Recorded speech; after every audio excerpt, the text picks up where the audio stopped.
saya ingin mengajak semua saudara pendengar, jemaat maupun semua Anda yang mendengarkan akan siaran kita pada hari ini. Firman berkata, janganlah membalas kejahatan dengan kejahatan. Karena Alkitab berkata bahwa pembalasan itu haknya Tuhan, saudara. Ya, kalau kita ambil hak Tuhan itu, maka kita bertindak sebagai Tuhan. Nah, kita bukan Tuhan yang punya keadilan yang sempurna. Maka kalau hak Tuhan itu kita ambil, maka akibatnya saudara akan dituntut untuk berkeadilan seperti Tuhan. Padahal kita bukan Tuhan. Dan keadilan kita pun keadilan yang tidak sempurna. Karena itu Alkitab mengatakan, janganlah membalas kejahatan dengan kejahatan. Lalu kemudian Alkitab mengatakan, lakukanlah apa yang baik bagi semua orang. Menurut saya inilah badai kebaikan. Kalau semua saudara mau melakukan kebaikan buat semua orang, kita mencanangkan buat satu kebaikan untuk satu orang setiap hari. Bayangkan kalau semua kita melakukan itu. Bentuknya sederhana, tidak usah pakai biaya, saudara. Anda tinggal minta ke Tuhan kesempatan menunjukkan kebaikan kepada orang. Contoh nih, Anda lagi jalan, lihat orang ballpointnya jatuh. Ambillah, pungut, kejar orang itu, kembalikan ballpointnya. Atau misalnya Anda melihat ada yang tercecer di tasnya, ambillah, pungut, berikan itu. Atau saudara mungkin Anda sedang menikmati makanan, Anda lagi beli sate, di sebelahmu ada pengemis lagi atau gelandangan lagi mengais-ngais sampah cari makanan. Cobalah bagikanlah 5 dari 10 tusuk sate yang engkau makan itu kepada dia. Anda akan melihat senyumnya, terima kasihnya. Wah, itu bisa berbulan-bulan membayangi terus akan benak saudara, dan melihat betapa dia begitu grateful, dia bisa begitu bersyukur. Saudara sekalian, ayo belajar. Ini mulai. Lakukanlah yang baik buat bagi semua orang. Ya, kalau kita masing-masing melakukannya, maka seluruh kota kita akan dipenuhi dengan badai kebaikan. Dan itu ajaib. Daripada kita membuat badai kerusuhan, badai huru-hara, badai demo-demoan, kalau demo masak boleh, badai bakar-bakaran, kantornya orang dan sebagainya. Ya untuk apa? Mari kita buat yang berbeda lah. Ya, negara kita ini dan bangsa kita dan juga di mana-mana saya melihat semua yang negatif itu lebih disukai.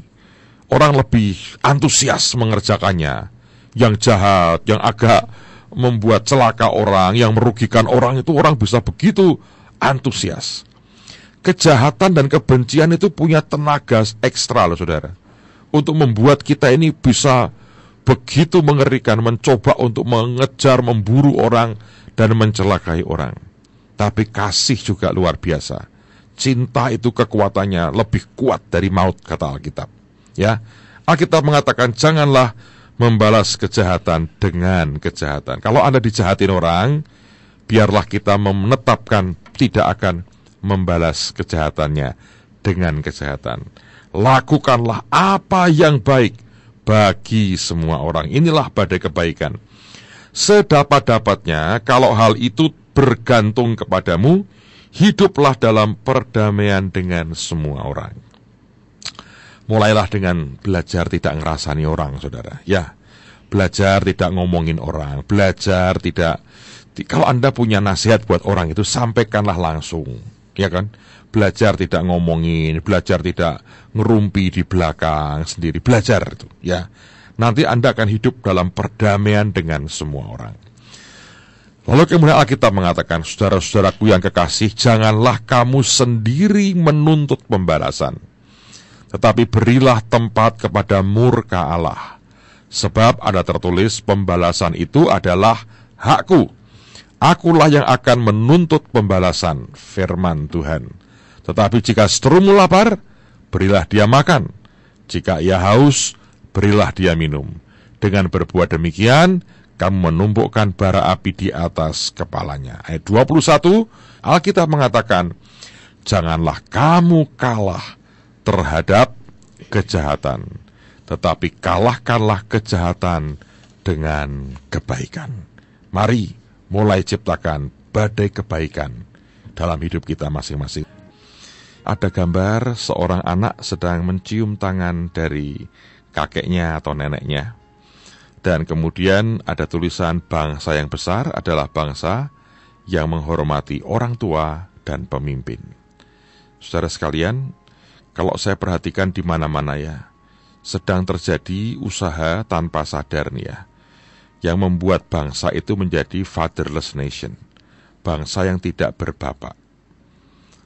Cobalah perhatikan betapa kemudahnya sekarang kita ini menghujat pemimpin atas nama freedom of speech, yaitu kebebasan berbicara, berpendapat.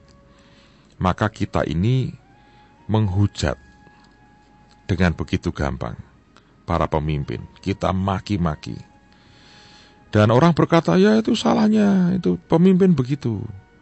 Apa yang terjadi kalau sebuah bangsa itu tidak punya pemimpin? Sama seperti keluarga tidak punya ayah. Saya tidak berkata bahwa pemimpin itu selalu benar. Tapi kalau sudah kita ini menjadi orang yang terbiasa menghujat dan mengata-ngatai pemimpin, menurut saya itu bukan sebuah bangsa yang perlu disegani dan diteladani. Sedih sekali, dan itu saya perhatikan di banyak tempat. Orang sudah mulai kehilangan akan hormatnya, respeknya kepada pemimpin, kepada ayahnya, kepada bapaknya, kepada orang yang lebih tua. Memang saya mengerti bahwa banyak pemimpin yang dalam melakukan pekerjaannya tidak seperti dan sesuai dengan harapan. Bahkan banyak yang mengecewakan kita. Tetapi saya percaya bahwa kita mesti belajar menghormati orang yang lebih tua. Bagaimanapun, sopan santun itu tidak boleh dibuang. Orang tua kita ini punya kelemahan. Dan kita jadi orang tua juga punya banyak kelemahan. Mana ada orang sempurna itu? Nggak ada. Kita boleh dong mengkritik, boleh. Lebih baik sampaikan dengan santun, sampaikan dengan tepat, itu jauh lebih mengena. Daripada sambil kita maki-maki. Di mana sopan santun yang kita banggakan? Ketika saya kecil, saya tinggal di kampung, dan saya lihat ketika malam seringkali dulu zaman itu banyak digilir lampu mati. Biasanya kami keluar dari rumah karena di luar rame dengan banyak orang, duduk-duduk di pinggir jalan. Lalu kemudian di situ saya diajar orang-orang itu begitu lewat akan kerumunan orang, dia naik sepeda, dia turun, dan dia bilang nyuwun sewu, dia bilang permisi, begitu ya. Enak rasanya, saudara. Artinya yang naik sepeda turun, menghormati yang sedang duduk, dan disapa begitu, menurut saya itu enak. Sampai hari ini saya ingin dan saya melakukan kehidupan yang seperti itu, belajar menghormati orang tua. Menghormatilah mereka yang lebih tua dari kita. Sopan santunlah. Itu hilang, saudara. Badai kebaikan harusnya memulihkan itu sebetulnya. Ya, saudara, kita di kota punya wali kota, kita punya pimpinan, punya aparat di kampung, kita punya RT, punya RW. Hormatilah mereka. Bagaimanapun, mereka itu pemimpin yang memberikan pengabdiannya kepada kita. Kenapa kita tidak memberikan hormat sebelum kita menuntut apapun dari mereka? Menurut saya, kalau tercipta sebuah kesantunan seperti itu, akan menarik sekali. Nah, apa yang bisa dibuat? Saudara, kalau Anda melihat sekitarmu ada orang-orang tua yang membutuhkan sesuatu, cobalah lakukan sesuatu. Kalau beliau memang orang tuamu sendiri, berikan gift, ya, berikan sesuatu. Kalau itu RT-mu atau lurahmu atau siapapun pendetamu, engkau ingin lakukan sesuatu, mungkin itu tokoh masyarakat di sekitar saudara, Anda bisa datangi, Anda bisa ya minimal bilang terima kasih sudah jadi pemimpin buat kami, dan itu akan luar biasa tuh. Menurut saya itu tanda terima kasih yang jarang kita dengar hari ini. Iya toh. Kalau Anda mau demo tuh, cobalah saya beri ide demo yang baik tuh. Ke kantor wali kota, ke kantor gubernur, bilang terima kasih Pak Wali Kota, terima kasih Pak Gubernur, gitu kan. Saya pada awal tahun lalu saya ke Jepang, saudara. Dan Kaisar Jepang itu setahun sekali membuka open house buat rakyatnya untuk datang, walaupun tidak langsung salaman ya. Dia di dalam ruang kaca. Menurut saya mungkin anti peluru juga, dan di atas itu helikopter meraung-raung mengamati. Tapi itu puluhan ribu orang selama 2 hari datang, dan setiap hari itu ada 5 sesi dibuka di mana kaisar keluar dan mengucapkan akan pidatonya. Saya melihat itu sebuah penghormatan. Begitu kaisarnya itu keluar, semua orang membungkuk memberikan hormat, dan saya tahu ada sekelompok anak-anak muda di belakang saya, masih muda-muda, saudara. Menurut saya mungkin baru kuliah, masih kuliah dan sebagainya. Muda-muda teriak-teriak dengan semangat tinggi. Mereka teriak-teriak Tenoheka Bansai, teriak-teriak begitu, sebagai rasa hormat kepada kaisarnya. Masih ada tuh. Itu bangsa yang menurut saya cobalah kita berpaling sebentar ya. Menghormati pemimpinnya itu luar biasa. Ya memang akibatnya ketika mereka begitu dihormati, maka Jepang termasuk negara di mana kalau merasa gagal, Perdana Menterinya akan resign, berhenti. Ya kan? Sebab dia akan menjaga akan dignitinya, harga dirinya. Tapi kalau dari mulai awal sudah terbiasa dimaki-maki orang, lama-lama kebal. Jadi mari daripada kita ini nuntut mereka, ya toh, kita sendiri kalau jadi presiden juga mungkin tambah kacau negara ini. Ya, ayolah buat sesuatu, saudara. Nah, kita mendorong, kita berbuat kepada guru, ya kan? Bapak ibu guru yang sudah nolong Anda, dosen saudara, buat kebaikan. Pak, itu dosennya killer, malah lebih bagus tuh, deketin tuh. Ajak ngobrol. Ya toh, lihat kesukaannya apa. Carikan buku atau Anda punya buku menarik, pinjamkan. Bukan untuk nyuap, bukan. Sebagai bentuk respek kita. Itu Alkitab berkata, lakukanlah apa yang baik bagi semua orang. Semakin Anda ketemu orang yang kelihatannya pemimpin yang nyebelin, yang jahat, yang kelihatannya tidak masuk akal, itulah sasaran kebaikan kita. Kalahkanlah kejahatan dengan kebaikan. Berikan badai kasih yang luar biasa. Kalau di antara saudara mungkin di kampungmu itu ada mungkin ya orang yang disegani, yang ditakuti orang banyak. Jangan dijauhi, saudara. Makin dijauhi makin keras hatinya. Makin beku hatinya, makin akan mengerikan. Cobalah datengin baik-baik, disapa. Ya kan, Anda punya sesuatu, ayo berbagi Pak, makan bersama. Itu akan berbeda. Kalau kita menjauhi, ya menurut saya gawat.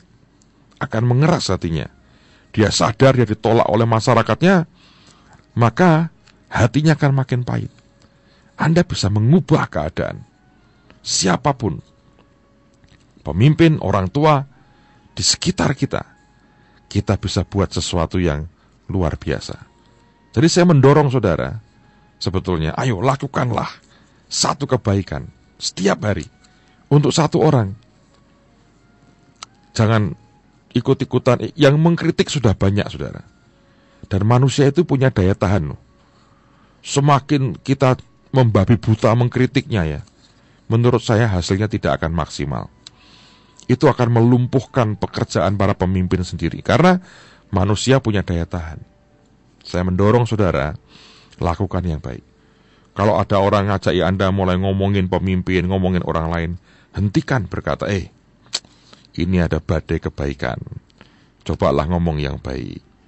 Kalau kamu tidak setuju ya, datangi baik-baik dan ajak bicara baik-baik, daripada ngomong di belakang yang tidak akan membawa perubahan apa-apa, kecuali malah memahitkan hati kita sendiri. So, dimanapun Anda berada, engkau bekerja dimanapun, hormati pemimpinmu. Pak, nyebelin Pak. Lebih nyebelin, lebih kelihatannya jahat, lebih Anda harus ciptakan badai kebaikan dalam hidupnya. Ketika badai kebaikanmu itu muncul, kejahatannya hilang, saudara. Nyebelinnya hilang. Ya, coba. Saya percaya Alkitab mengatakan, janganlah kamu kalah terhadap kejahatan, tetapi kalahkanlah kejahatan dengan kebaikan. Anda lakukan yang baik, akan mengubah sangat banyak.